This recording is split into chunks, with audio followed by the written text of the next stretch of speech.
শ্রদ্ধাভরে স্মরণ করছি। আমাদের স্মরণে রাখতে হবে যে 2013 সালের সেই শাপলা চত্বর গণহত্যার পর এই প্রথম আমরা আবার মুক্ত বাংলাদেশে, দ্বিতীয় স্বাধীন বাংলাদেশে এরকম একটি মহাসমাবেশ করতে সক্ষম হয়েছি। কাজে আমাদের এই দীর্ঘ পথ পরিক্রমায় যারা জীবন দিয়ে আমাদের জন্য সহজ করে নিয়ে গেছেন তাদের সকলের প্রতি আমার অসীম শ্রদ্ধা এবং ভালোবাসা, এবং তাদের পরিবারের প্রতি আমি সমবেদনা জ্ঞাপন করছি।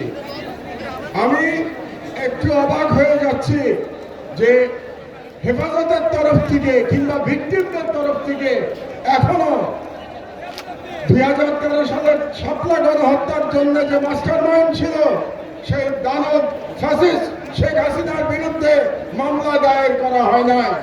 আপনারা কেন এখনো মামলা দায়ের করেন নাই আমি জানি না। আমি মনে করি শাপলা চত্বরে যারা গণহত্যার শিকার হয়েছে তাদের প্রত্যেকে শেখ হাসিনার বিরুদ্ধে গণহত্যার মামলা দায়ের করতে হবে। এটাই এক নম্বর দাবি। দ্বিতীয় যে কথাটি আপনাদেরকে আমি বলতে চাই, আমরা মুসলমান, উম্মার প্রতি আমাদের ভালোবাসা থাকতে হবে। তাই গাজার শহীদ এবং কাশ্মীরের মুসলমানদের উপরে যে জুলুম চলছে তার বিরুদ্ধে আমাদের ঐক্যবদ্ধভাবে আন্দোলন চালাতে হবে।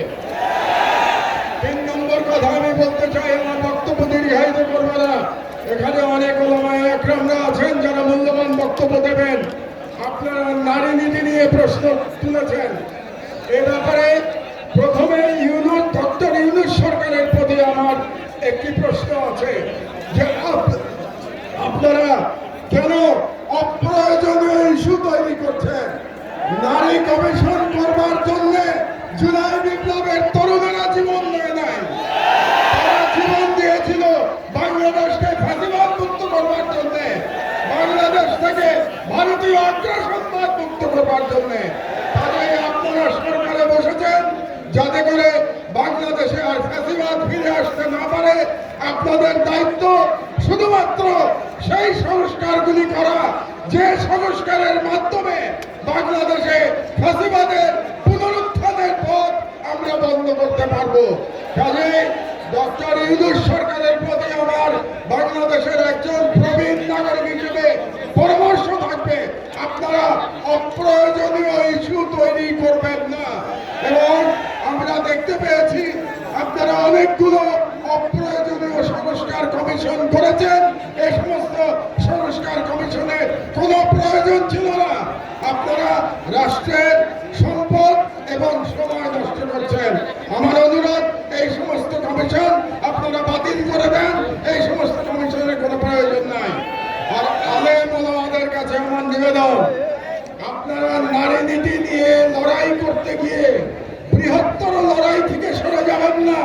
আমাদের বৃহত্তর লড়াই ভারতীয় সাম্রাজ্যবাদের বিরুদ্ধে লড়াই, বৃহত্তর লড়াই ইসলামের জন্য আমাদের লড়াই। আপনারা যদি নারী নীতির মতো একটা ইস্যু দিয়ে আন্দোলন করেন তাহলে আমাদের যে বৃহত্তর আন্দোলন এটা ক্ষতিগ্রস্ত হবে। কাজেই নারী নীতির অবশ্যই আপনারা প্রতিবাদ করবেন, কিন্তু তার মানে এই না যে আমরা মূল লড়াই থেকে সরে যাব। মূল লড়াই থেকে আমাদের সরে যাওয়া যাবে না। এই জন্যে আপনাদের কাছে আমার আহ্বান, আপনারা ঐক্যবদ্ধ থাকবেন। আমি বিশ্বাস করি বাংলাদেশের আলেম সমাজ যদি ঐক্যবদ্ধ থাকে তাহলে বাংলাদেশের স্বাধীনতা